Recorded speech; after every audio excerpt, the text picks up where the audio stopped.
Good evening friends. आत्मवंदन सभी को। मैं ऋतु रानीवाला न्यूरो सेल्फ मेडिटेशन ग्रुप में आप सभी लोगों का स्वागत करती हूँ। तो दोस्तों, हम लोग यहाँ पर रोज ध्यान करते हैं, सज्जन संगत और स्वाद। आज हमारे साथ जुड़ी हैं पटना से मेरी एक और बड़ी बहन दीपा जैन, जो आज आप सबको एक बड़ा अच्छा सा मेडिटेशन कराएंगे। बहुत अच्छी मास्टर हैं, पीएमसी बिहार से जुड़ी हुई हैं। ध्यान में आने के बाद उनके भी जीवन में बहुत परिवर्तन आए, जैसे हम सभी परिवर्तन की सीढ़ियां ही चढ़ रहे हैं और रोज निरंतर सीखते जा रहे हैं और अपने आप को परिवर्तित करते चले जा रहे हैं। यही ध्यान का चमत्कार है। तो दोस्तों, जब अपने जीवन में परिवर्तन होता है तो ये जाहिर है कि आसपास की चीजें अपने आप ही बदलने लग जाती हैं, सब कुछ अपने आप ही खुशनुमा होने लगता है। तो सिर्फ सर ने जैसे बोला है, ध्यान करना है और ध्यान ही सिखाना है और ध्यान की ही बात करनी है और ध्यान ही बताना है। यानी अपनी उन्नति के लिए हमें एक मार्ग जो पकड़ना है वो है ध्यान का, और ध्यान के बाद तो फिर सारी खिड़कियां खुल जाएंगी हमारे ज्ञान की। तो अब हम चलते हैं स्वाध्याय की तरफ। उसके बाद हम दीपा जैन से गाइडेड मेडिटेशन जो आज हमें कराएंगी उनके साथ। तो सबसे पहले तो आप सब लोगों का धन्यवाद आज के इस स्वाध्याय सत्र में और ध्यान के सत्र में जुड़ने के। जैसे कि हम लोग जो कल का चैप्टर पढ़ रहे थे, 28 दिसंबर आत्मा की यात्रा, जिसे हमने कल इनकम्प्लीट छोड़ा था। तो आज हम उसको कंप्लीट करने से पहले, जब हमने एक पैराग्राफ आया था जिसमें आत्मा के स्तर की बात बताई थी सर ने, हम वहीं से शुरू करते हैं उस पैराग्राफ से, और हम आज आत्मा के स्तर को समझेंगे कि 7 स्टेजेस ऑफ सोल क्या होती हैं, कैसी होती हैं। तो हम उसी पैराग्राफ, जो कि कुछ 5 या 6 लाइन का है, वहीं से हम शुरुआत करते हैं और उसके बाद हम आगे का जहां हमने छोड़ा था उस चैप्टर को कंप्लीट करेंगे। तो सर यहाँ कहते हैं, जब धरती पर आत्मा पहला जन्म लेती है तो वह शैशव आत्मा, यानी कि हमने कल समझा इन्फेंट सोल होती है। जैसे एक मनुष्य का जब जन्म होता है तो वो इन्फेंट होता है, इन्फेंट रूप में होता है। लगभग 100 जन्म लेने के बाद शैशव आत्मा बाल आत्मा बनती है, यानी बेबी सोल। फिर 100 जन्म के बाद वो युवा यानी यंग, और 100 जन्म के बाद वो प्रौढ़ आत्मा बनती है, यानी एडल्ट। लगभग 400 जन्म लेने के बाद फिर कुछ जन्म वो व्रत आत्मा यानी ओल्ड सोल, और मुक्त आत्मा यानी कि ट्रांसेंड सोल, और उसके बाद अंत में परमात्मा यानी कि निर्वाणिक या इनफाइनाइट सोल, जो शून्य, जिसको हम कहते हैं हमें शून्य में मिलना है, अपने घर जाना है, वही है जहां से हम आए हैं वापस। जैसे हर छोटा बच्चा जैसे हर छोटा बच्चा बचपन, कौमार्य, जवान और बूढ़ा होता है, उसी प्रकार हर शैशव आत्मा ध्यान से परमात्मा बनती है। तो अब हम जानेंगे टाइप्स ऑफ सोल क्या होते हैं। इससे हम ये जान पाएंगे कि इस समय हमारी आत्मा का स्तर क्या है। जैसे हमने जाना आत्मा के 7 स्तर होते हैं। हम सभी जो ह्यूमन फॉर्म में हैं, but we all are energy beings. और हमारा जो सोल इवोल्यूशन, यानी कि हमारी आत्मा का जो शुरुआत है बिगनिंग में, वो हमने कल समझा कि हम 4, यानी कि हमारा मिनरल किंगडम, प्लांट किंगडम, उसके बाद एनिमल किंगडम और उसके बाद ह्यूमन किंगडम, ये 4 हैं जो सोल इवोल्यूशन के लिए यहीं से शुरुआत होती है, और अब हम ह्यूमन किंगडम में हैं। एक एक लेवल पर हमारे कई कई जन्म होते हैं। तो जैसे मनुष्य का जन्म जब होता है तो सबसे पहले वो इन्फेंट सोल के रूप में होता है, यानी कि जब आप एनिमल किंगडम से आते हैं ह्यूमन में, तो उस समय आप यूं मान लीजिए कि आपका व्यवहार एक पशु की तरह ही रहता है। पशु क्या करता है? सिर्फ भोजन करता है, सोता है, या सिर्फ सेक्स यानी कि बच्चे जो प्रोडक्शन, रिप्रोडक्शन, ये वाला जो एक सिस्टम है उसको कैरी करता है। तो इन्फेंट यानी अभी जो जन्मा शिशु है वो सिर्फ बेबी सोल बॉडी के लेवल पर ही जी रहा है, अपने शरीर जैसे एक जानवर रहता है। हम सभी जानते हैं कि हमारा जो पृथ्वी है वो एक स्कूल की तरह है। हमने कई बार इस चीज को कहा है कि अर्थ इज लाइक का स्कूल, और हम यहाँ पर सिर्फ सीखने के लिए आए हैं। नई नई चीजों को सीख कर ही हमारी सोल जो है वो इवोल्यूट होती है। हम या एक्सपीरियंस करते हैं जैसे हम कॉलेज में जाते हैं और ग्रेजुएट होकर आगे बढ़ते हैं। एक्सपीरियंस आपके लिए वो काइंड भी हो सकता है, हैप्पी भी हो सकता है, सैड, आप रिच और पुअर, कुछ भी हो सकता है आपकी लाइफ के एक्सपीरियंसेस, अच्छे भी बुरे भी जिनको हम कहते हैं, बट वो एक्सपीरियंस ही हैं आपके जीवन में। कोई बहुत अच्छी स्वास्थ्य के साथ आता है, कोई कुछ बीमारी लेकर आता है, ये सब वो लोग एक्सपीरियंस करने के लिए आए हैं। हम बार बार जन्म लेते हैं, हमारी सोल जो है वो रीइंकारनेट होती है बार बार, और इसी तरीके से हमारी सोल की ग्रोथ होती है हर एक्सपीरियंस को करने के बाद, और हम आगे बढ़ते चले जाते हैं। तो सबसे पहले जो है इन्फेंट सोल, सारे किंगडम को जो क्रॉस करके जब शिशु जो मनुष्य का पहला है इन्फेंट सोल, वो जब ह्यूमन बॉडी में आता है, इस किंगडम में जब पहली बार जन्म लेता है, तो वो सिर्फ जैसे मैंने बताया कि सिर्फ खाना पीना और सोना इसी तल पर वो रहता है, और रिप्रोडक्शन जो उसको जन्म देना है, इसी तरीके से वो उसी तल पे जीता है। जैसे नवजात एक बच्चा है, वो अपनी माँ की गोद में रह रहा है, उसको कुछ भी नहीं करना क्योंकि उसकी टेक केयर करने के लिए उसकी मदर है, और वो सिर्फ अपने शरीर के तल पर है। जैसे नवजात शिशु होता है, ऐसे ही एक आत्मा जो एक ह्यूमन फॉर्म में आई है, वो भी इन्फेंट सोल की तरह आती है। वो सिर्फ फिजिकल लेवल पे जी रही है। जैसे बच्चे ने अभी स्कूल अभी जाना शुरू नहीं हुआ क्योंकि अभी उसका बुद्धि का स्तर बड़ा नहीं है, वो एक प्लेजर में जी रहा है, बस उसी को ही सच्चाई मान रहा है, और इसी में अपने प्लेजर को ढूंढ रहा है, उसी में अपने सुख को ढूंढ रहा है। वो है आपका इन्फेंट सोल। अब जो बेबी सोल है और इस जो इन्फेंट सोल है, जैसे सर ने इस किताब में लिखा है कि वो इस तरीके से 100 जन्म लगभग, और कहीं कहीं 400 जन्म लिखा है, कहीं 100 जन्म लिखा है, कहीं पे डिफरेंट डिफरेंट नंबर्स दे रखे हैं उसमें। तो यहाँ कहते हैं कि 100 जन्म, मान लीजिए एक एवरेज भी है, तो इतने जन्म लेने के बाद उसके बाद फिर उसकी ग्रोथ होती है, तब वो जाता है बेबी सोल में। बेबी सोल वो होता है जब बच्चा ये जानना शुरू करता है कि क्या सही है और क्या गलत है। जैसे एक छोटे बच्चे को धीरे धीरे समझ आने लगती है, वैसे ही मनुष्य की वो जो एक आत्मा का स्तर है वो ग्रो करता है, वो जान पाता है सही या गलत का ज्ञान समझ पाता है। और ये जो सोल है अब शरीर से ऊपर उठकर सोसाइटी और अपनी फैमिली के बारे में सोचना शुरू करता है, उसके अलावा नहीं। यानी कि यहाँ अब वो इन चीजों में ज्यादा अपने आप को अब उन चीजों पे निर्भर ज्यादा होता है, या उन्हीं चीजों को मानकर चलता है सिर्फ सोसाइटी और अपने फैमिली के साथ, और उन्हीं से जुड़कर वो सीखता है। फिर यहाँ पर वो अपना कुछ समय वही 100 साल के आसपास फिर अपना जो सोल है यहाँ अपना जन्म, जो बार बार 100 जन्म लेने के बाद फिर यंग सोल के स्तर पर वो आती है। यंग सोल यानी कि अब वो नाम, ऐशो आराम, पैसा, इन सब की चाहत, उन सब के पीछे वो लग जाता है। यानी कि उसके अंदर एक लीडरशिप की क्वालिटी डेवलप होती है। वो जिनके अंदर इस तरीके की क्वालिटीज हैं, वो अब जो है एक यंग सोल के उसमें आ जाते हैं। ये स्टेज जो है बड़ी कहना चाहिए एडवेंचरस स्टेज होती है। वो जो सोल है वो बड़ा कुछ कुछ नया नया एक्सपेरिमेंट करना चाहती है।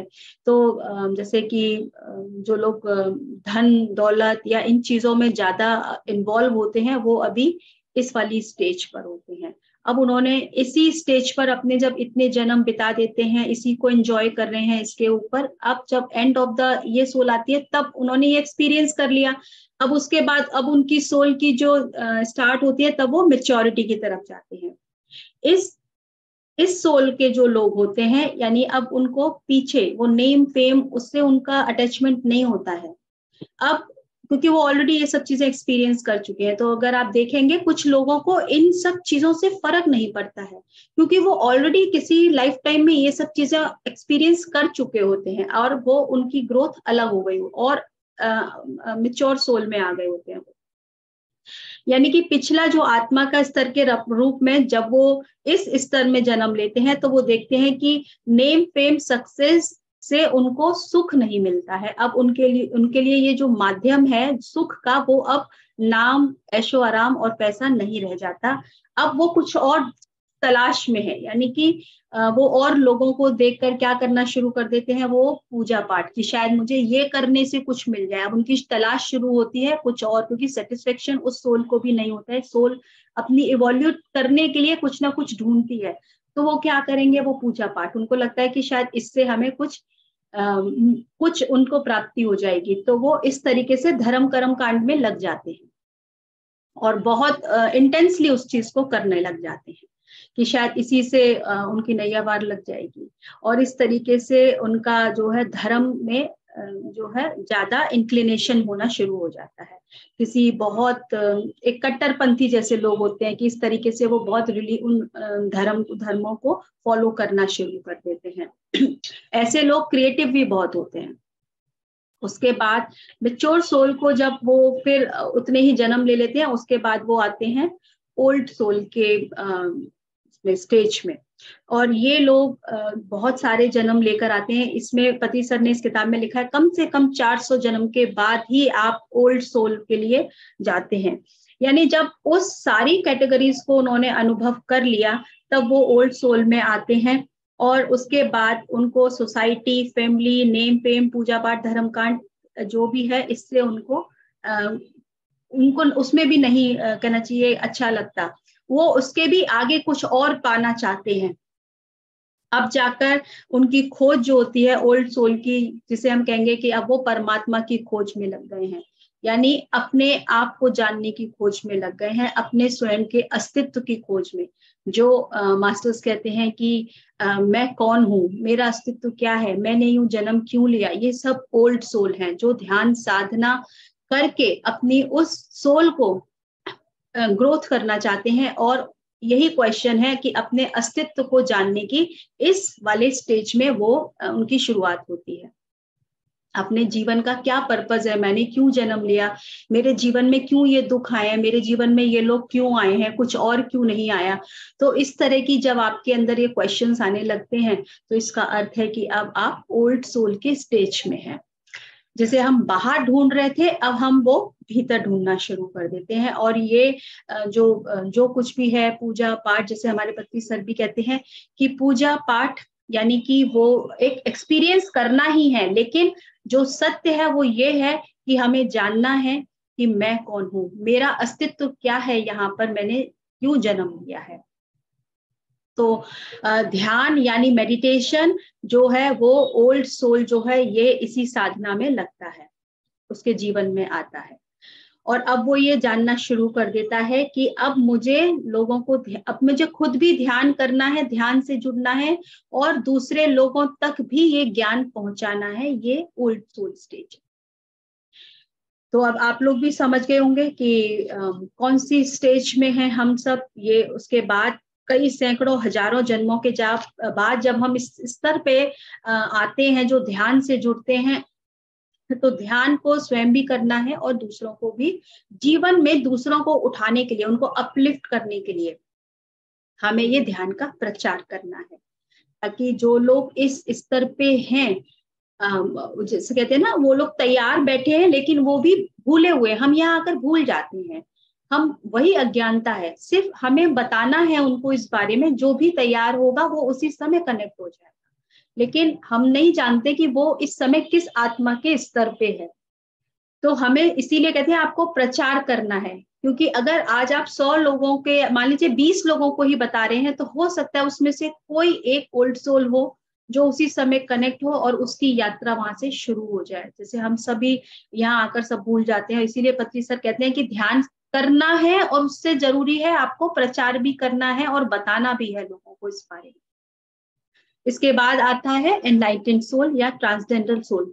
इस स्तर पर जब हम ये सोचते हैं कि अब मुझे एनलाइटेंड होना है, अब मुझे आत्मज्ञान जो है मिलना है, या आत्मज्ञान की खोज में लग जाना है, और इसी जन्म में अब मुझे अगर ये ज्ञान हो गया कि मुझे यही ज्ञान, एक यही जन्म मिला है जो मैंने पता नहीं कितने वर्षों के बाद मुझे आज ये जन्म मिला है, कितने सैकड़ों जन्मों के बाद मुझे आज ये जन्म मिला है, तो इसी जन्म में मुझे अपने आप को उस तरीके से उस आत्मज्ञान की खोज के लिए मुझे अपने आप को अग्रसर करना है।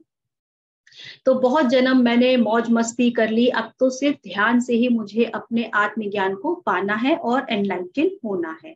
और कई जन्मों के एक्सपीरियंसेस के बाद ही ये हमें मिलता है। इसीलिए कहते हैं कि हम लोगों ने कितने कितने जन्म लिए हैं, और आज अगर हम इस समय इस वाली स्टेज पर हैं, तो अब हमारा काम है कि हम उस आत्मज्ञान की प्राप्ति के लिए पूरी कोशिश करें, दूसरों को भी बताएं और खुद भी अपने ग्रोथ की, अपनी सोल की ग्रोथ की हमें कोशिश करनी है। अपनी सेल्फ रियलाइजेशन के लिए, सोल रियलाइजेशन के लिए हमें उसके बाद दूसरों को भी मदद करना है, दूसरों को भी हमें आत्मज्ञान बताना है ताकि वो भी प्रोग्रेस करें। उसके बाद है इनफाइनाइट सोल, ये लास्ट स्टेज सोल है, निर्वाणिक सोल, जिन्हें हम कहते हैं परमात्मा, जिन्हें हम कहते हैं शून्य, जिसे हम कहते हैं हायर कॉन्शियसनेस, जो पहले ही एनलाइटन हो चुके हैं, जिन्हें आप मंदिर में जाते हैं और जिनकी पूजा करते हैं। तो जो जाग चुके वो दूसरों को जगाने आए, जैसे लॉर्ड बुद्धा सबको जगाने आए, वो ऑलरेडी एनलाइटन थे। फिर वो क्यों आए? क्योंकि वो दूसरों को यहाँ पे बताने आए। वो चाहते तो वो वापस नहीं आते, जब वो एनलाइटन हो गए तो उनको क्या जरूरत थी वापस आने की। तो अगर वो वापस नहीं आते तो क्या आज हम लोग इस ज्ञान को समझ पाते, जान पाते, या हम दूसरों तक पहुंचा पाते? अगर एक पत्री सर ने ये जो PSSM को शुरू किया, अगर वो एक पत्री सर शुरू नहीं करते तो जो जिनसे आज इतने मास्टर्स, इतने जो उनके सोसाइटी से जुड़े हैं, जो मूवमेंट से जुड़े हैं, सब मूवमेंट कि ये निरंतर चल रहा है। क्यों? क्योंकि लोग एक दूसरे से बढ़ के आगे उस आत्मज्ञान को पाने के लिए अपने उसमें कहना चाहिए निरंतर प्रयास कर रहे हैं। तो सिर्फ बुद्धा क्यों आए या पत्री सर भी एनलाइटन बीइंग थे, राइट? तो इसीलिए आज उनकी ही जो कहना चाहिए जो सपना है कि हमें लोगों तक इस प्रचार को करना है, हमें लोगों तक ध्यान को बताना है, वो इसीलिए कि हमें नहीं पता कि कौन हमारे वेट में है, और हमें सिर्फ इसीलिए हम कहते हैं हम लोग लाइट वर्कर्स हैं। लाइट वर्कर्स यानी कि हमें वो रोशनी सब तक पहुंचानी है। और इसी तरीके से वी आर ऑल, हम है तो ह्यूमन फॉर्म में, बट हम भी किसी कहना चाहिए गैलेक्सी से, हम सब लाइट हैं, we are all light beings. तो वो कहते हैं कि आप अपने कार्मिक अकाउंट को भी बैलेंस हमें करना होता है। तो जैसे जीसस, महावीर, राम, और जैसे पत्री सर है वो एनलाइटेंड सोल हैं, सबको जगह जगह जाकर बताना है। तो वो भगवान ही है जो इंसान के रूप में यहाँ पे आ रहे हैं, जो यहाँ पर आते हैं वापस। ऐसा नहीं है कि वहां पे जाकर कोई वापस नहीं आ सकता। वो लोग चाहे कि मुझे जाके पृथ्वी पे लोगों की सहायता करनी है, उनको बताना है, तो वो वापस आ सकते हैं। जैसे पत्री सर को बोला जाता है कि वो मैत्रेय बुद्धा है, वो बुद्ध के ही कहना चाहिए, वो भी उनकी ही सोल के, उनके ही अंश हैं। तो वो अपने कार्मिक पैटर्न को क्लियर करने या कुछ ध्यान प्रचार करने के लिए यहाँ पर आते हैं, दूसरों को अवेकन करने के लिए, क्योंकि वो खुद भी एनलाइटन है और वो दूसरों की मदद करने के लिए आते हैं। हम बार बार जन्म लेंगे, जब तक हम अपने लक्ष्य तक ना पहुंच जाएं तब तक हम वापस इसी जन्म और मृत्यु के साइकिल में रहेंगे। अपने सोल के पर्पस तक पहुंच जाएं तब तक हम जन्म लेते रहेंगे। तो ये हम पर है कि हम और कितने जन्म लें। कई बार भी जन्म लेने के बाद भी हम नहीं सीखते हैं, तो फिर से हमें इन्फेंट सोल के रूप में आना पड़ेगा। इसी तरह से इसी लाइफ साइकिल में हमें आना पड़ेगा। तो जब तक हम एनलाइटेंड बीइंग या सोल नहीं हो जाते, जैसे गौतम बुद्ध हैं, जीसस हैं, महावीर हैं, तो तब तक हम इसी जन्म मृत्यु के चक्र में रहेंगे। तो अब आप ध्यान कर रहे हैं तो प्रचार भी कीजिए, ज्यादा से ज्यादा लोगों को बताइए, क्योंकि ये भी हमारा कर्तव्य है अपनी सोल इवोल्यूशन के लिए। और कहते हैं पत्री सर कि जब आप ध्यान प्रचार करते हैं और दूसरों को बताना शुरू करते हैं, तो आप एक तरीके से एक सेवा कर रहे हैं दूसरों की उन्नति के लिए। तो आप जब इस उन्नति करते हैं तो आपके कर्मा बैलेंस होते हैं, क्योंकि कहीं ना कहीं हम लोग जो यहाँ पे वापस धरती पर आ रहे हैं वो हम सब कर्मों को बैलेंस करने के लिए ही आ रहे हैं। यहीं पर कर्म सिद्धांत है, तभी हम वापस बार बार जन्म लेते हैं और हम अपना समय लेकर आए हैं तो फिर हम मृत्यु को प्राप्त हो जाएंगे। तो अगर आज हमें इतना ज्ञान मिला है तो हमें कोशिश करनी चाहिए कि हम अपनी सोल इवोल्यूशन के लिए और मेहनत करें। तो फ्रेंड्स, ये सोल स्टेजेस थे जो मैंने इसलिए आपको बताया क्योंकि कल हमने ये टॉपिक था और बहुत अच्छा टॉपिक है, क्योंकि कई बार अगर हम सोल स्टेजेस से समझें तो आप कभी दूसरों को कहना चाहिए दोष नहीं देंगे, क्योंकि अब हमें पता है कि ये किस प्रकृति की आत्मा है। तो अब हम इससे रिगार्डिंग अगर किसी का कोई क्वेश्चन होगा तो हम उसको बाद में ले लेंगे। अभी हम आगे का जहां हमने अपना चैप्टर जो है छोड़ा था वहां से हम स्टार्ट करते हैं। तो जीवन जीने के मुख्य 5 सिद्धांत है। पहला है किसी भी प्राणी की हत्या ना करें, हिंसा ना करें, हस्तक्षेप ना करें, मध्य मार्ग को अपनाएं और ध्यान करें। किसी भी प्राणी को मारने का, किसी के प्रति हिंसा करने का, किसी के जीवन में हस्तक्षेप करने का आपको कोई अधिकार नहीं। किसी पशु पक्षी को तड़पाने का आपको कोई अधिकार नहीं। मध्य मार्ग को अपनाएं। ज्यादा खाना, ज्यादा सोना, ज्यादा बोलना, ज्यादा कमाना ठीक नहीं है। अपनी आध्यात्मिक प्रगति के लिए ध्यान करें।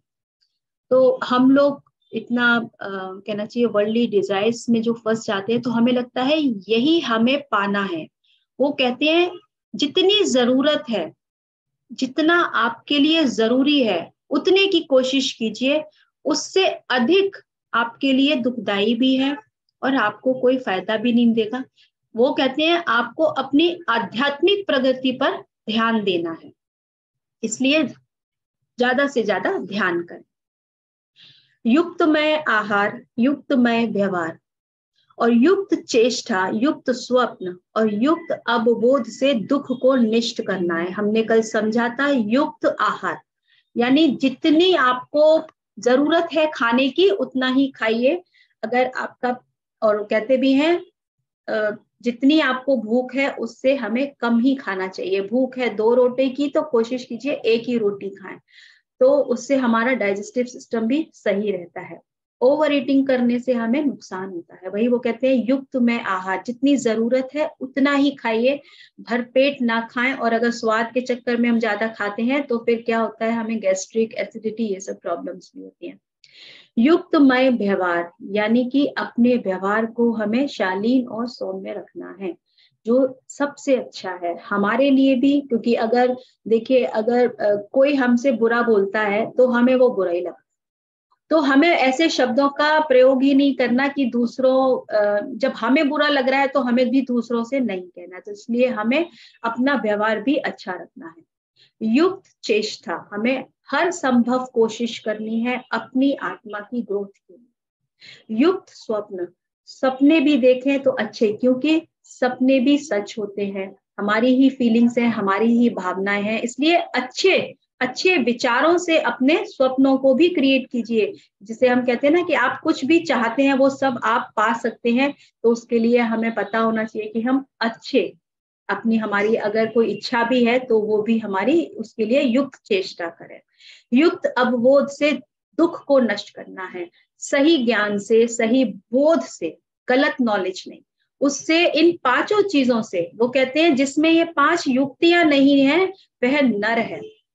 कल उन्होंने बताया था नर और नारायण क्या है। नर जो शरीर के तल पर जी रहा है, नारायण जो आत्मा, जिसको आत्मज्ञान हो गया। कहते हैं जिसमें ये 5 युक्तियां नहीं है वह नर है। और अगर आप आयुक्त में हो तो दुख में हो।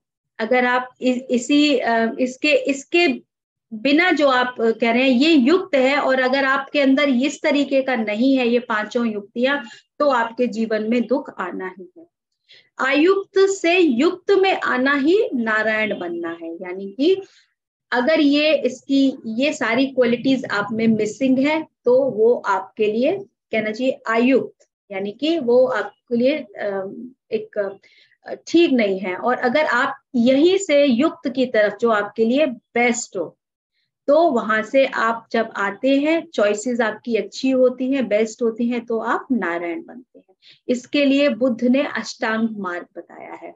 बुद्ध ने जो बताया था कि बुद्ध को जब एनलाइटन हुए थे तो उन्होंने बताया कि जीवन में दुख है, और जीवन में दुख है तो दुख का कारण भी है, कारण का निवारण भी है।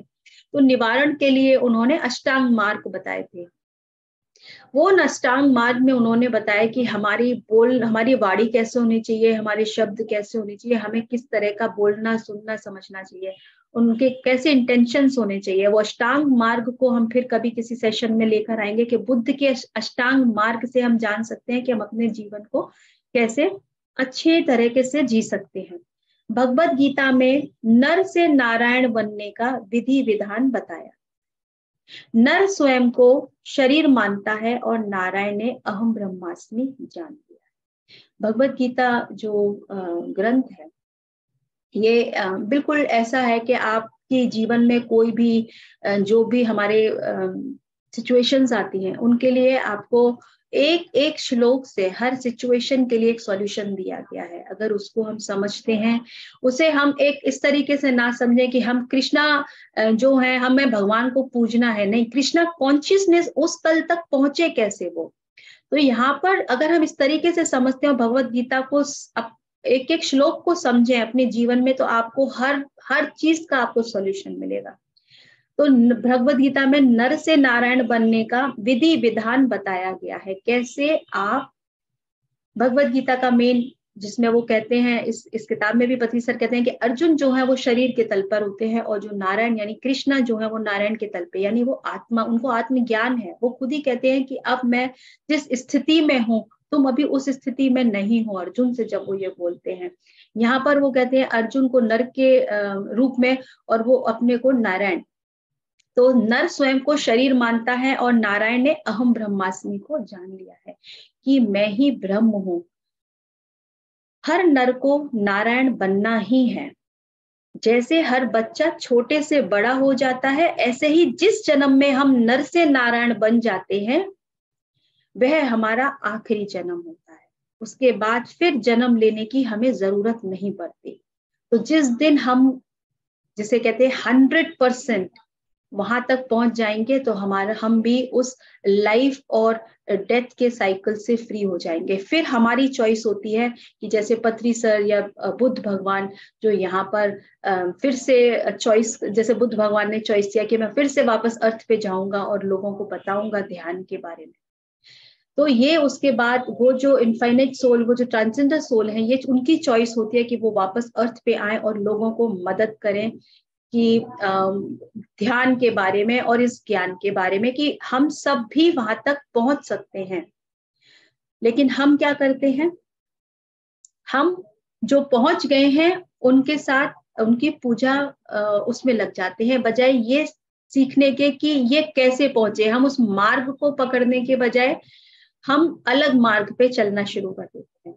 तो यहाँ पे सर लिखते हैं, मूर्ति पूजा छोड़कर खुद को जानो, खुद को पहचानो, खुद की पूजा करो। ये सब ज्ञान हमारे कण कण में बस जाना चाहिए।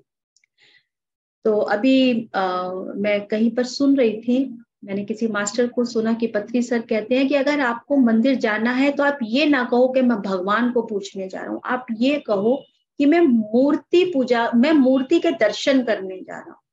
यानी कि वो कहते हैं कि आप अपने आप को भी जानो कि आपके अंदर भी वही भगवान तत्व है, आप भी भगवान बन सकते हो। आप जो है बाहर ढूंढ रहे हो, आप भीतर जाओ, अपने आप को जानो, वो तत्व आपके भीतर भी है। और ये सब ज्ञान हमारे कण कण में बस जाना चाहिए। ऐसा तभी संभव है जब आप आत्मज्ञानी के साथ सज्जन सांगत्य करते हैं। मैं सबका सुनता हूँ, सबका पढ़ता हूँ, हर क्षण सीखता हूँ। 30 साल पहले मुझे करनूल में ज्ञानोदय हुआ था। हर व्यक्ति को जीवन में एक समय ज्ञानोदय होता है। वो कहते हैं जब आप किसी ऐसे एनलाइटन पर्सन के साथ, एक बीइंग के साथ रहते हैं, तो धीरे धीरे आपके अंदर भी वो परिवर्तन और उस ज्ञान का आना शुरू हो जाता है। वो बोलते हैं मैं सबकी सुनता हूँ। कई बार आपने लोगों को देखा होगा वो बोलते ज्यादा है और सुनते कम है। वो आपने अगर पत्री सर को यहाँ जूम सेशंस में, मैंने तो 1.5 साल पहले तो मैंने सर को जब जूम सेशन पे देखा था तो मैं देखती थी कि इनके अंदर कितना पेशेंस है, और वो सबको बोल रहे हैं कि आप बोलो आप बोलो, और वो सिर्फ सुनते थे उनको। अब भी वो एक बार का मुझे सेशन का याद भी है कि पत्री सर को किसी लेडी ने ना भगवान की तरह मान के, और बकायदा ये मैंने देखा जूम पर, उन्होंने पत्री सर के फोटो पर माला चढ़ा दी, माला फूल रख दिए, दीपक जला दी, आरती जला दी। तो सर ने उनको बहुत जोर से डांटा, कहते ये क्या कर रहे हो आप भी वही गलती कर रहे हो। यहाँ मुझे भगवान नहीं बनाना है, आपको खुद जानना है कि आप भी वहां तक पहुंच सकते हो, मुझे नहीं पूजना है आपको, अपने आप को समझो, अपने आप को जानो। तो यही पत्री सर का जो वो कहते हैं कि हम अपने जितने मास्टर्स हैं यहाँ पे, आपने देखा होगा कोई सीनियर और कोई जूनियर नहीं, सभी कितने फ्रेंडली हैं। वो नहीं कहते कि मैं तुमसे बड़ा हूं, यहाँ कोई भी छोटा बड़ा नहीं है, यहाँ सब सम है, यानी एक है। वो कहते हैं 30 साल पहले मुझे करनूल में ज्ञानोदय हुआ था। हर व्यक्ति को जीवन में एक समय ज्ञानोदय होता है, यानी कि वो 30 साल पहले वो एनलाइटन हुए थे। और ऐसा नहीं है हम नहीं हो सकते, लेकिन हमें ध्यान और ज्ञान को समझना है, और अपनी उसी उन्नति के लिए, अपनी आत्मा की उन्नति के लिए हमें कोशिश करनी है। हमारे पास 24 घंटे हैं, हम जितना चाहें उतना सीख सकते हैं। व्यर्थ की बातें ना करें, नर से नारायण बनने की चुनौती लें।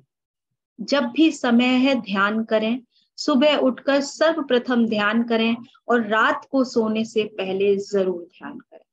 तो आज के ये जो लास्ट जो पैरा है कि हमारे पास 24 घंटे हैं, वास्तव में ऐसा नहीं है कि हमारे पास समय नहीं है, हम बहुत कुछ कर सकते हैं। लेकिन कई बार हम लोग अपना समय को इम्पोर्टेंस ना देकर, और उस समय जो भी कर रहे हैं जो हमारे लिए बिल्कुल भी फायदेमंद नहीं है, हम उसमें इतना इन्वॉल्व हो जाते हैं कि हम ध्यान भी नहीं करते। कहते हैं व्यर्थ की बातें नहीं करनी है, आपको नर से नारायण बनने की पूरी पूरी कोशिश करनी है, और सबसे पहले उठकर ध्यान करें और सोने से पहले ध्यान करें। तो फ्रेंड्स, ये हमने जो आत्मा की यात्रा थी, ये चैप्टर फिनिश हो गया है। इसमें मैंने 7 स्टेजेस ऑफ सोल बताया आप लोगों को। अगर किसी का कोई प्रश्न है तो आज हम कोई इस चैप्टर से रिलेटेड या 7 स्टेजेस ऑफ सोल से रिलेटेड किसी का कोई प्रश्न, किसी की कोई आप शेयरिंग करना चाहते हो? सॉरी।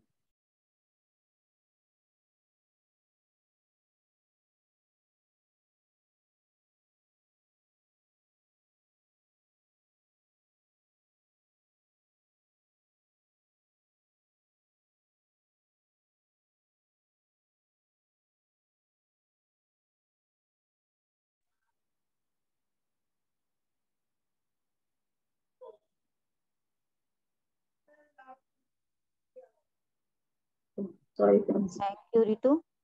हाँ जी। तो अगर आपका कुछ भी, आप कुछ और ऐड करना चाहें तो प्लीज, अगर मैंने कुछ मिस कर दिया हो या कुछ और ऐड नहीं करना नहीं, चाहें तो सही जरूर। किया है, सब कुछ बहुत अच्छा था। बस मैं वो एक लाइन बोलना चाहूंगी जो इसमें था कि युक्ताहार वाला। तो ये मैंने गीता में पढ़ा हुआ श्लोक है, युक्ताहार विहारस्य युक्त चेष्टस्य कर्मसु युक्त स्वप्न व बोधस्य योगी भवति दुःखः। तो ये मुझे याद आ गया था क्योंकि आजकल मैं गीता, रंजन सर मुझे से पढ़ाते हैं, तो मुझे अब श्लोक भी याद रहने लगे हैं। तो बहुत कि बढ़िया। हमें अपने जीवन में आहार विहार, यानी हम अपनी जो जीवन हमारी शैली है, जो हमारी लाइफ स्टाइल है, वो भी हमारी इस तरह की होनी चाहिए कि एकदम संयमित। तो मतलब ऐसा नहीं है कुछ भी खा रहे हैं कभी भी खा रहे हैं, हमें कितना खाना है कब खाना है सोच समझ के खाना चाहिए, और कहाँ जाना है ये भी हमें हर चीज का। और सोना भी अपना ऐसा नहीं है कि बस कभी भी कोई टाइम नहीं, टाइम टेबल नहीं है। तो युक्ताहार माने हमें खाना पीना, लाइफ स्टाइल और हमारा सोना, और घूमना फिरना से मतलब है हमारी लाइफ स्टाइल विहार। तो ये सब जो हमें अपने संयमित होनी चाहिए, नियमित होनी चाहिए। और वो योगी जो बन जाता है उसके जीवन से दुख मिट जाते हैं। तो इस तरह से हम जब ये अपना लेते हैं जीवन अपना, तो हमारे दुख अपने आप मिट जाते हैं। तो बहुत ही अच्छा लगा तुम्हारा शेयरिंग। और तुमने जो 7 स्टेजेस बताए, इसमें हमने अपने आप को रख लिया कि हम भी अपने आप को कहाँ कहाँ थे और भटक रहे थे इधर उधर। कितने जन्म के बाद हमने भी अपने आप को तो बहुत अच्छा लगा, फिर से रिवीजन करा दिया। Thank you, very nice session, very very nice, thank you. और फ्रेंड्स, ऐसा भी होता है कि जब हम ध्यान में आते हैं तो अपने आप ही हमारा जो कहना चाहिए खाने की आदतें हैं वो चेंज होने लगती हैं, आपकी चॉइसेस चेंज हो जाएंगी और वो बहुत अच्छी होती हैं। यानी कि एक टाइम पे मैं 3 मील को भी लगता था कि लोग कैसे 6 मील खाते हैं, शायद मैं 3 मील खाती हूँ तो कम खाती हूँ। आज अगर मैं 1 मील भी लेती हूँ तो भी मुझे अपनी एनर्जी में कोई चेंज ऐसा नहीं लगता कि मेरी बॉडी में वीकनेस है या मेरी बॉडी जो है वो ठीक से काम नहीं कर रही है। इनफैक्ट मैं बहुत एनर्जेटिक फील करती हूँ। और वैसे भी हमारे यहाँ जो रिट्रीट्स होते हैं उसमें भी बताते हैं कि आप जितना ज्यादा जो है सेमी लिक्विड या लिक्विड जो लेते हैं तो वो आपका एनर्जी लेवल भी बढ़ाता है। तो बिल्कुल ठीक है, युक्त आहार जो है हमारे ध्यान में भी बहुत सहायता करता है। अगर हम बहुत पेट भर के भी खा लेंगे ना, आपका ध्यान नहीं लगेगा, क्योंकि हमारा पूरा एनर्जी सिस्टम जो है वो हमारे डाइजेशन में लगने लगता है। लेकिन अगर आप नॉर्मल डाइट से बैठ रहे हैं तो कोई प्रॉब्लम नहीं है, बट कुछ लोग जो बहुत ओवर और बहुत स्पाइसी फूड इस तरीके से जो खाकर बैठते हैं तो कई बार उनका ध्यान नहीं लगता। और बाकी युक्त आहार तो मैंने कहा ना, जैसे हम ध्यान में आते हैं तो अपने आप हमारी बॉडी चेंज होने लगती है, तो हमारा एनर्जी लेवल जो है शिफ्ट हो जाता है। Thank you so much. और किसी की कोई शेयरिंग नहीं तो फिर आज हमारे साथ नए मास्टर जुड़े हैं पटना से, दीपा जैन, पीएमसी बिहार। तो वेलकम दीपा जी। से पहले तो आपका स्वागत है, बहुत बहुत स्वागत है आपका दीपा जी। और ये मेरी जो है 2nd नंबर की बड़ी वाली दीदी है जो पटना से हैं, और वो भी ध्यान में जुड़ के उनके जीवन में बहुत परिवर्तन आए हैं और हम लोग रोज उनकी शेयरिंग सुनते हैं। तो अगर 5 मिनट के लिए आप हमें बताएं कि आपकी ध्यान की यात्रा के बारे में, और जो आपका एक शिफ्ट हुआ।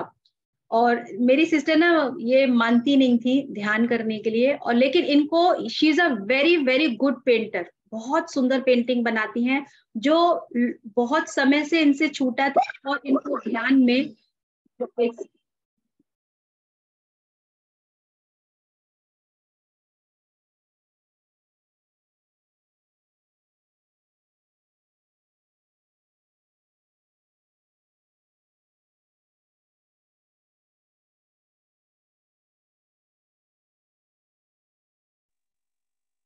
दीपा जी आप अपनी वो शायद कहीं बिजी हो गए हैं, अभी वेट करते हैं, राइट।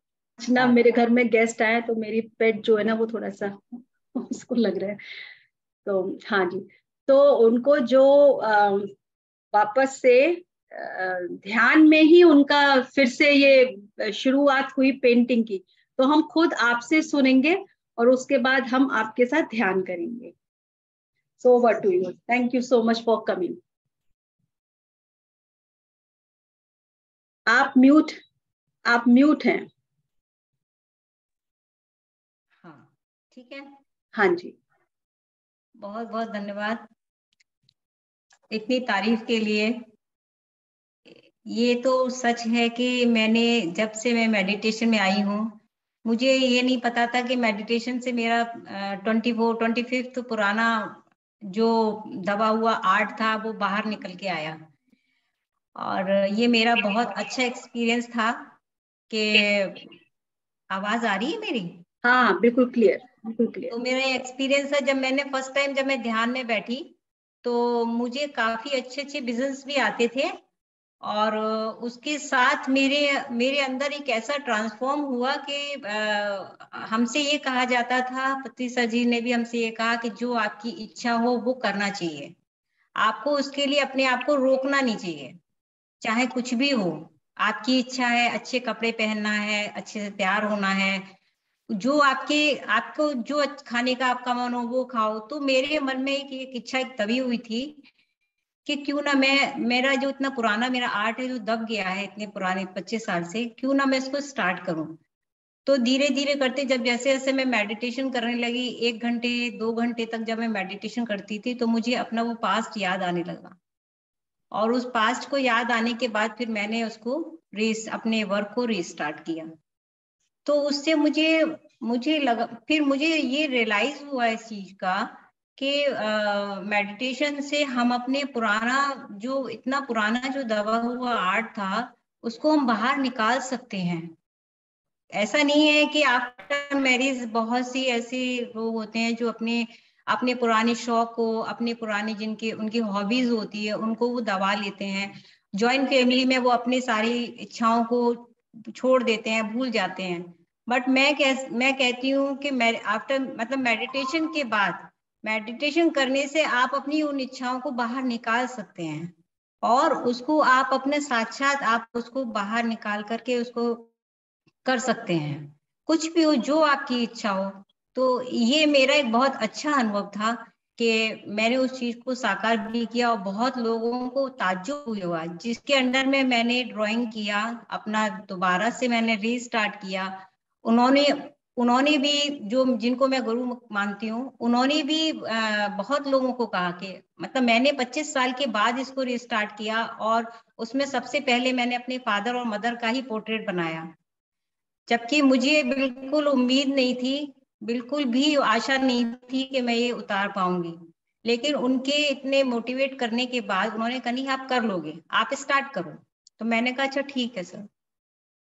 मैंने स्टार्ट किया, और मुझे पता नहीं चला कि वो मैं मतलब इतना मेडिटेशन के साथ साथ वो मेरे अंदर से जो एकदम कलर्स और जो इतने एक्सप्रेशंस वो जो बाहर निकलने लगे, मैं 3 घंटा 4 घंटा मैं बैठी रहती थी।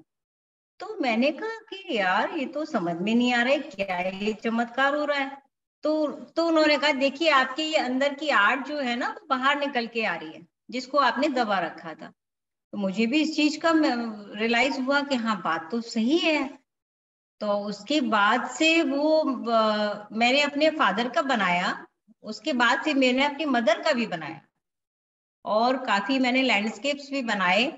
तो मुझे तो मतलब ये मेरा बहुत अच्छा अनुभव था कि मैं आप सब लोगों से जिनकी जिनकी जो भी इच्छाएं हैं, आफ्टर मेडिटेशन आप लोग भी अपनी इच्छाओं को पूरा कर सकते हैं। ऐसा नहीं है कि जो हमने छोड़ दिया तो छोड़ दिया, जो बीत गया सो बीत गया, और हम जीना चाहते हैं तो हम जी सकते हैं। बस यही बात है, हर चीज अपनी इच्छा के अनुसार है।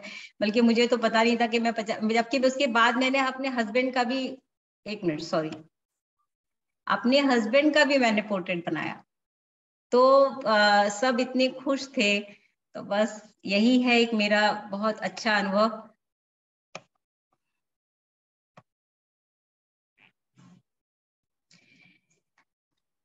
और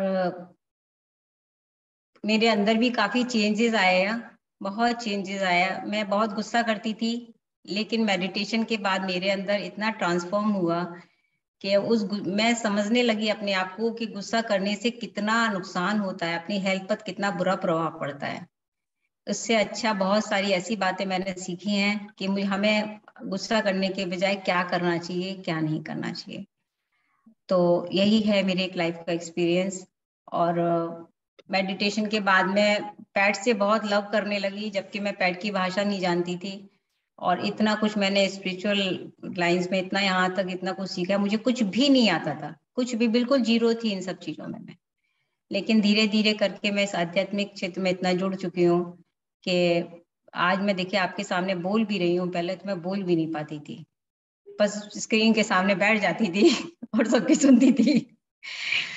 बट आज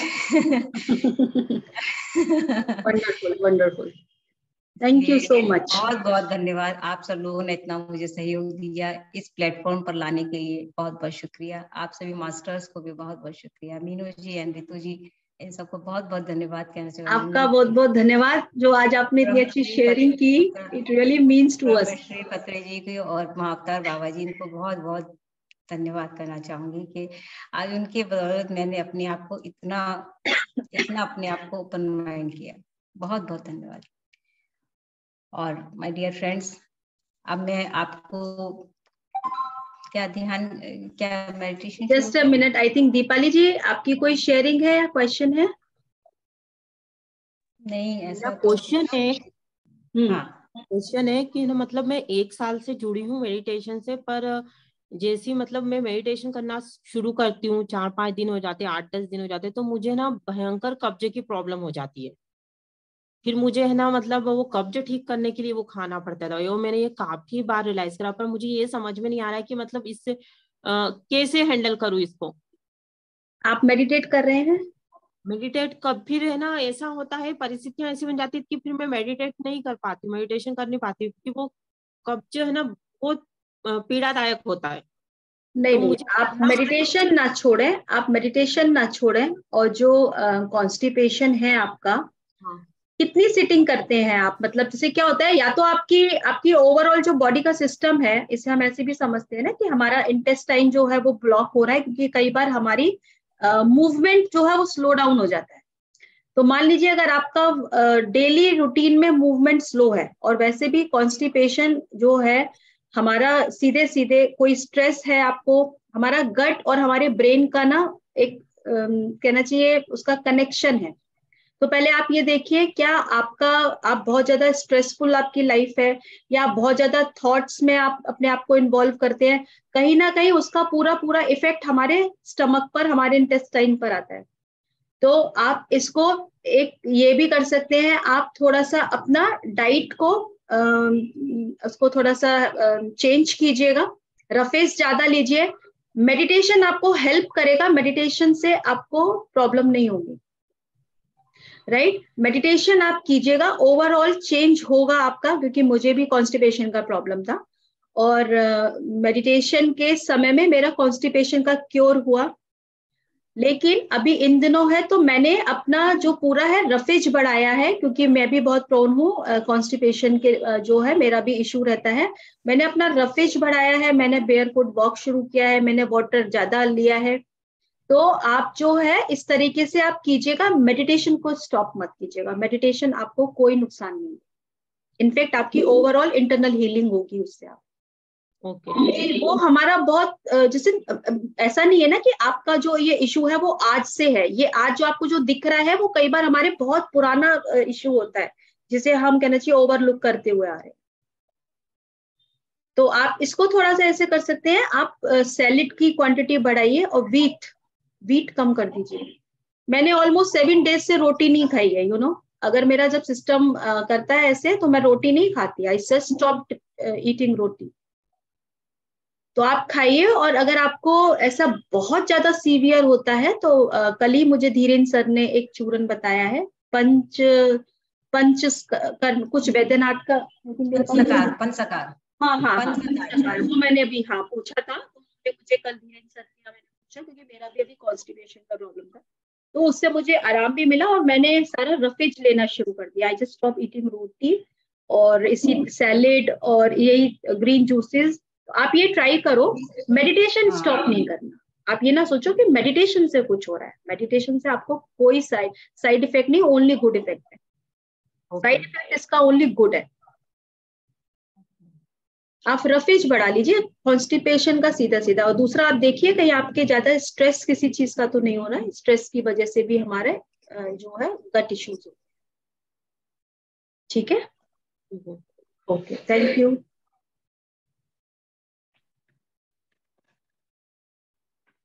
तो चलिए हम मेडिटेशन करें अब, दीपा जी। मैं म्यूजिक शेयर कर देती हूँ, आप गाइडेड कराएंगे ना?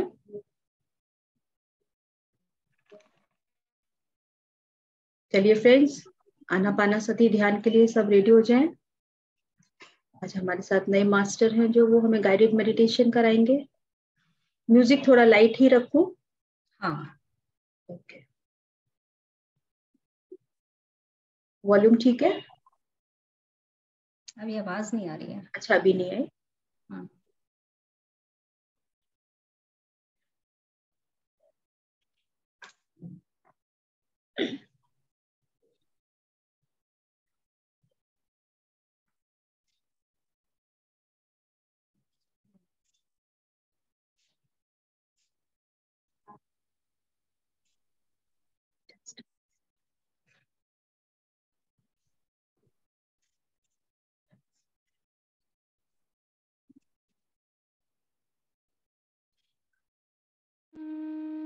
ठीक है।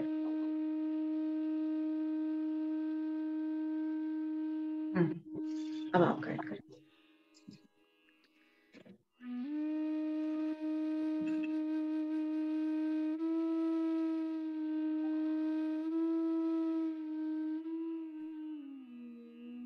फ्रेंड्स, आप जहाँ कहीं भी बैठे हो, ऐसी जगह बैठे जहाँ शांति हो।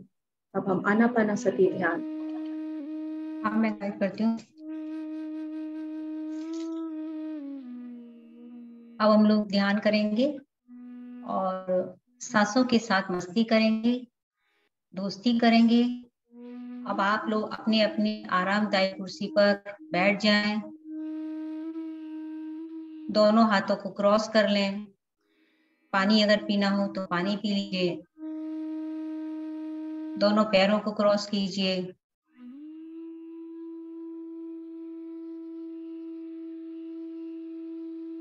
आंखों से चश्मा हटा लीजिए।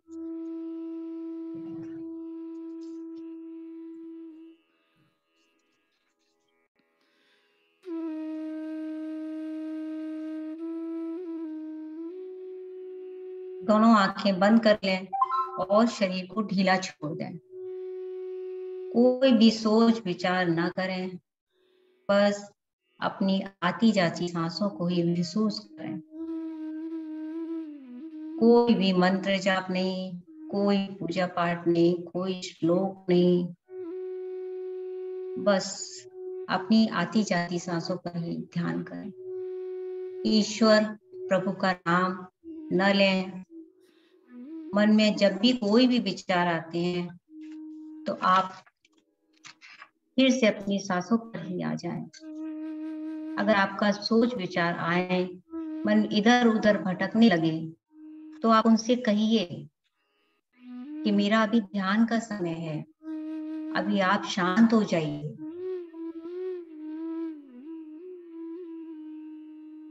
और जब आप धीरे धीरे शून्य की अवस्था में चले जाएंगे तो आपके शरीर में ब्रह्मांडीय ऊर्जा आकर्षित होने लगी। यह ऊर्जा आपके शारीरिक, मानसिक, आध्यात्मिक स्तर पर आपको आरोग्यता प्रदान करता है।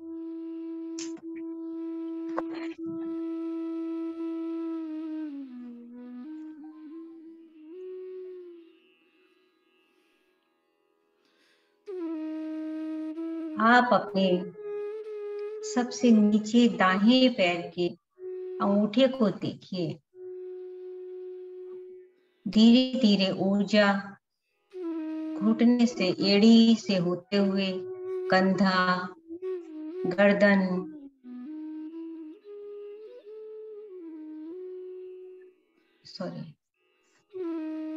घुटना, कमर,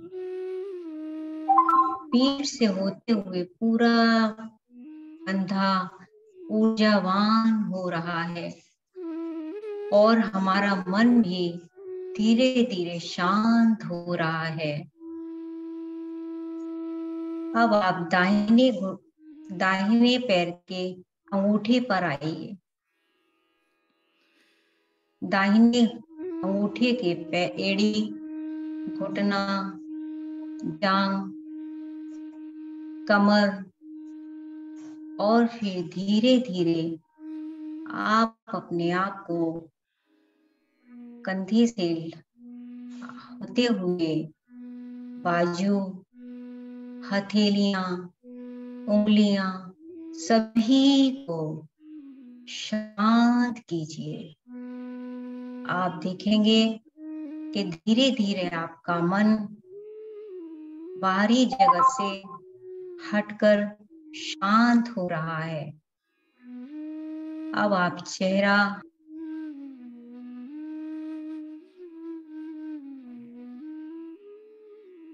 दोनों कान, दोनों आंखें, चिन, चीक्स शांत हो रहे हैं। उन्हें आप रिलैक्स कीजिए, तनाव से मुक्त हो जाइए।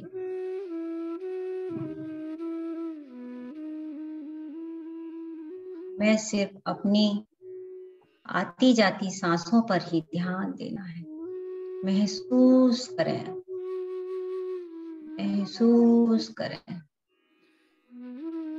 आंखें न खोलें मेरे प्यारे दोस्तों। आपके ऊपर ब्रह्मरंध्र से ऊर्जा बरस रही है। आपको विभिन्न प्रकार के बहुत खूबसूरत दृश्य दिखाई दे रहे हैं। हरियाली, हरे हरे पेड़, जिन पर बड़े बड़े फल, पूरा विशाल वृक्षों से भरा हुआ है। ऐसा लगता है मानो हमारा हृदय भी उन्हीं वृक्षों की भांति भरा हुआ है।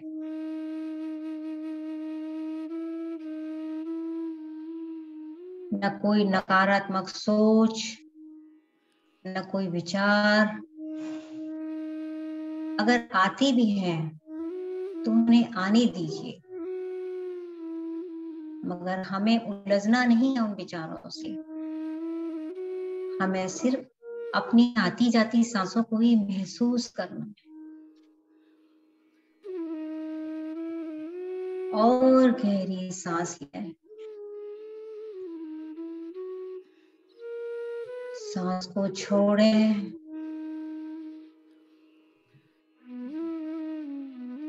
और गहरी सांस लें।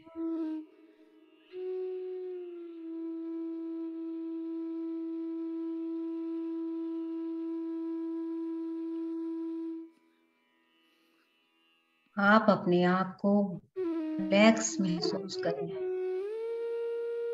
आपके अंदर आपका आंतरिक अहम है, उस अहम को पिघल जाने दें। सब कुछ छोड़ दें। एक शुद्ध चेतना के साथ जुड़ जाएं।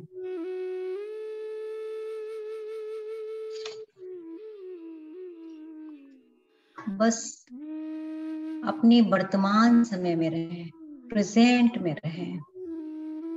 भूत भविष्य के बारे में बिल्कुल ना सोचें। कोई विचार नहीं, कोई सोच नहीं। बस अपनी आती जाती सांसों पर ही एकाग्र रहें। अगर आपका मन अपने रिश्तों में, अपने परिवार में उलझ रहा है,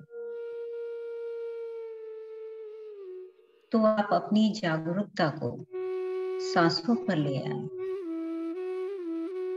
एक भी सांस व्यर्थ, बेकार न जाने दें।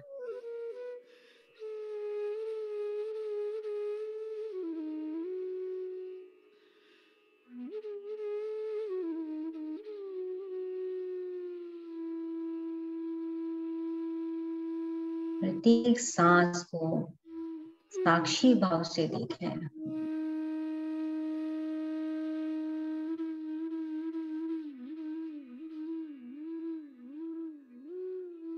शुद्ध चेतना में लीन हो जावे।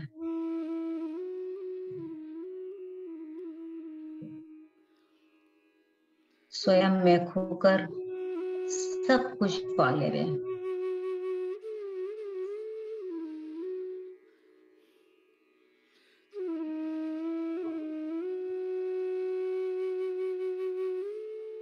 आनंद, ग्रेटिट्यूड को महसूस करें। अपने अपार प्रेम को महसूस करें। आपने अपने जीवन में जो भी कुछ पाया है, आपको जो भी कुछ आपको मिला है,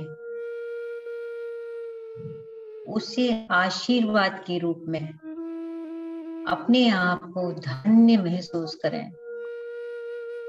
धन्य महसूस करें।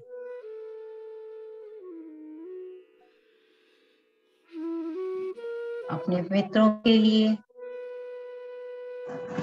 परिवार के लिए, माता पिता के लिए, ग्रेटिट्यूड महसूस करें। अपने आप से प्रेम करें। पेड़ पौधे, पशु पक्षी के साथ मित्रता का भाव रखें। वो धरती माँ जिसने हमें हमारे संपूर्ण भार को अपनी गोद में सजो के रखा है, उस धरती माँ के लिए कृतज्ञता महसूस करें, प्रेम महसूस करें।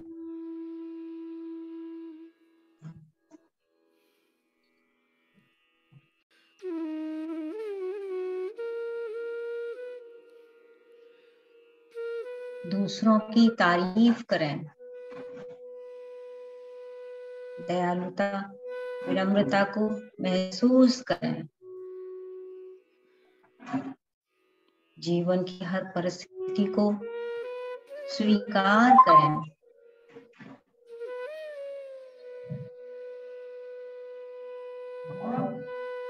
याद करें, अगर आपके हृदय में परिवर्तन होता है तो आपके बाहरी जगत में भी बदलाव जरूर होगा।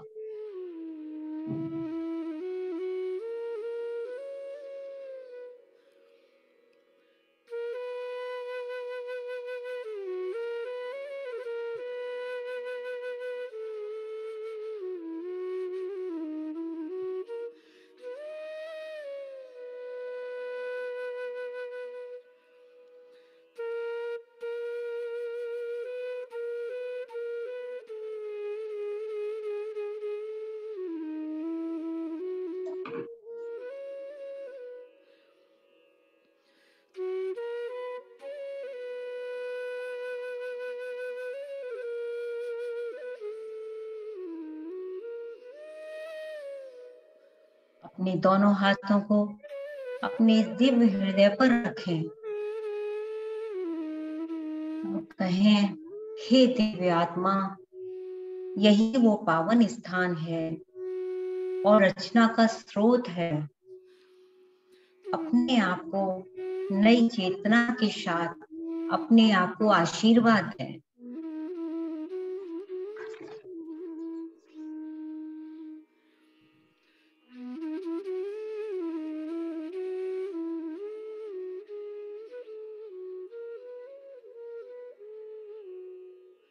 अपनी उस आत्मा को आशीर्वाद दें जो आपके भीतर विद्यमान है, विराजमान है। पूरे दिल से मुस्कुराएं, खुलकर मुस्कुराएं।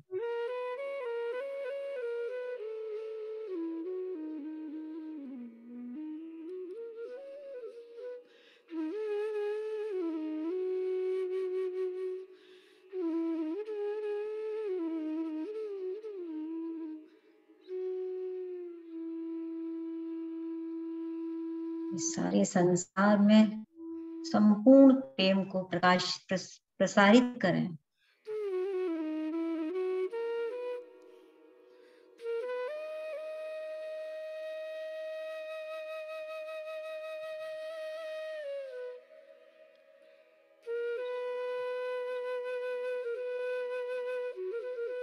विचारों को मत आने दें।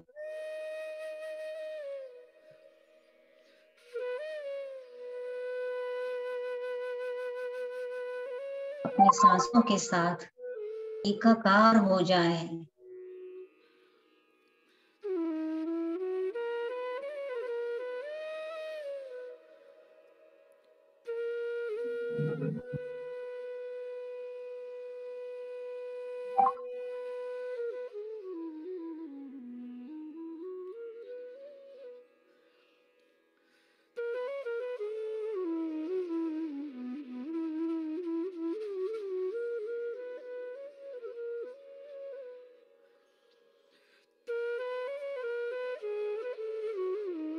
उन लोगों को याद करें जिन्होंने कभी आपसे कुछ बुरा कहा हो, कुछ बुरा चाहा हो।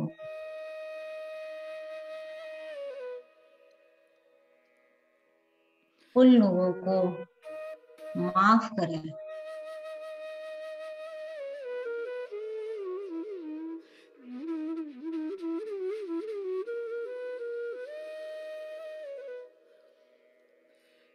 प्रार्थना करें कि सबका जीवन सुखमय हो, मंगलमय हो।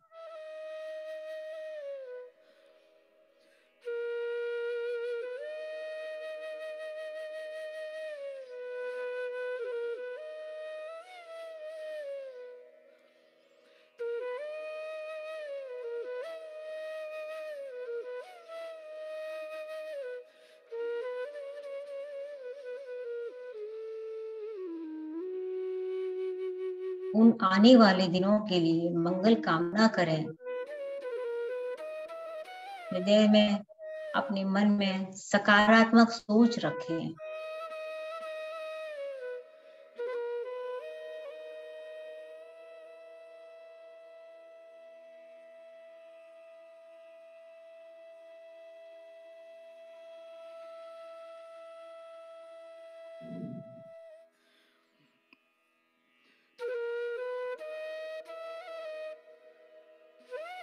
और गहरी सांस लें।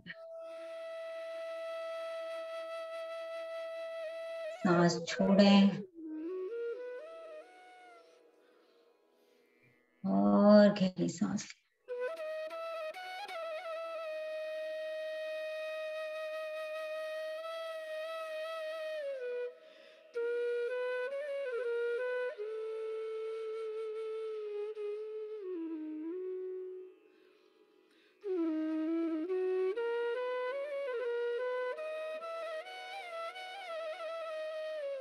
आप तनाव मुक्त हो रहे हैं। मन में खुशियां उमड़ रही हैं। दूसरों के प्रति आपके मन में प्रेम जागृत हो रहा है।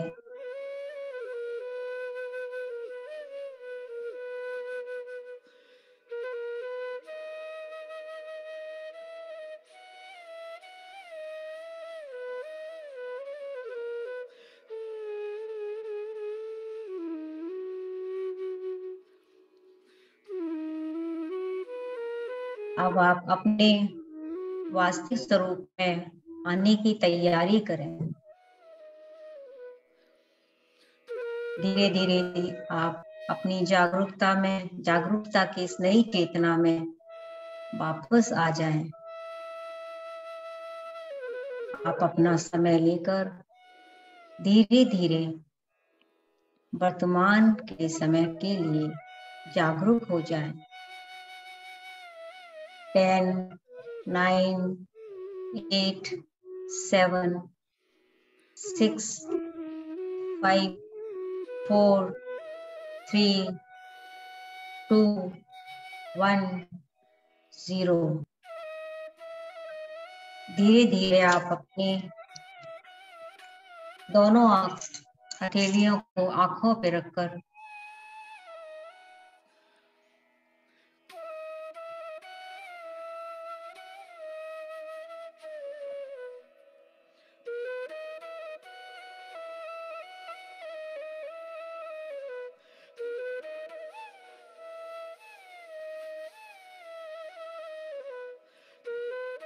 धीरे धीरे आप अपने दोनों पैरों को हिलाएं।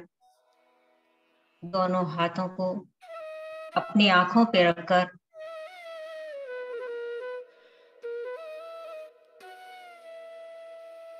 मुस्कुराहट के साथ आंखें खोल सकते हैं।